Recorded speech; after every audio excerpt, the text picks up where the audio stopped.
ஆன்மீக நண்பர்கள் அனைவருக்கும் என்னுடைய அன்பான வணக்கங்கள். தை மாத ராசி பலன். தை பிறந்தால் வழி பிறக்கும் என்பது புகழ்பெற்ற பழமொழியாகும். இந்த பழமொழிக்கு ஏற்ப தை மாதம் பிறக்கும் போது சில ராசிக்காரர்களுக்கு அதிர்ஷ்டம் கொட்ட போகிறது. உழவு தொழிலுக்கு மரியாதை செலுத்தும் உழவர் திருநாள் தை மாதத்தின் முதல் நாள்.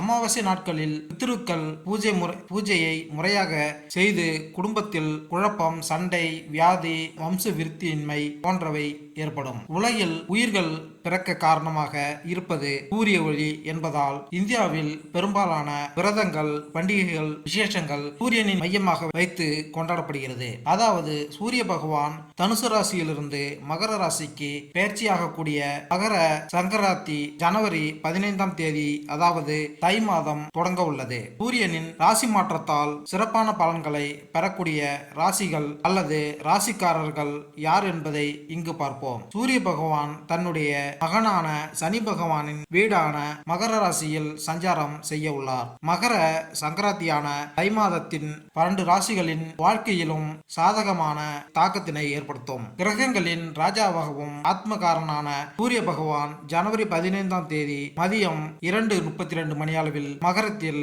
பெயர்ச்சிக்கு இடம்பெயர உள்ளார். அடுத்து எந்தெந்த ராசிக்காரர்களுக்கு அதிர்ஷ்டம் கிடைக்கும் என்பதை தெரிந்து கொள்வோம் வாருங்கள். தை பிறந்தால் வழிபிறக்கும் என்று கூறுவார்கள். இந்த நிலையில் தமிழர் திருநாளாம் பொங்கல் பண்டிகையை முன்னிட்டு 12 ராசிகளுக்கான பலன்களை இங்கு பார்ப்போம். மீனராசி.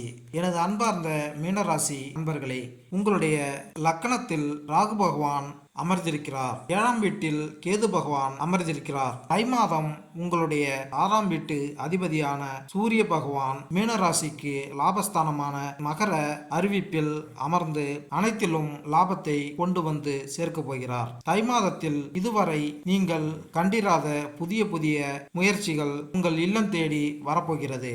வாழ்க்கையின் நல்ல முன்னேற்ற பாதையும் உத்தியோகத்தில் உயர்வையும் எதிரிகளை வெல்வதும் என்று அனைத்துமே இந்த மாதத்தில் உங்களுக்கு லாபகரமாக அமைய போகிறது. நாட்பட்ட வியாதிக்கு மகர ராசியில் அமர்ந்திருக்கும் சூரிய பகவான் உங்களுக்கு வழிவகைகளை, நோய்கள் தீர்வதற்கான வழிகளை உங்களுக்கு திறந்து கொடுக்க போகிறார். வீடு, மனை போன்றவை உங்களுக்கு லாபகரமாக அமையும். புதிய வாகனம் வாங்குவதற்கான காலகட்டமாக இது இருக்கும். 7ஆம் இடத்தில் இருக்கும் கேதுவால் நண்பர்கள் தலைவர்கள் ஆவதும் பகைவர்கள் நண்பர்கள் ஆவதும் என சில விஷயங்கள் மாறி மாறி உங்களை குழப்பிக் கொண்டே இருந்தாலும் தனஸ்தானத்தில் அமர்ந்திருக்கும் குரு பகவான் ஆனால் மனவரவு உயரப்போகிறது. தை பிறந்தால் வழி பிறக்கும் என்று சொல்லும் கூற்றுக்கேற்ப மீனராசிக்கு நிச்சயமாக வழிதான் பிறக்கப் போகிறது. மேலும் இந்த வீடியோ உங்களுக்கு பிடித்திருந்தால் லைக் பண்ணுங்க, கமெண்ட் பண்ணுங்க, மறக்காம சப்ஸ்கிரைப் பண்ணுங்க.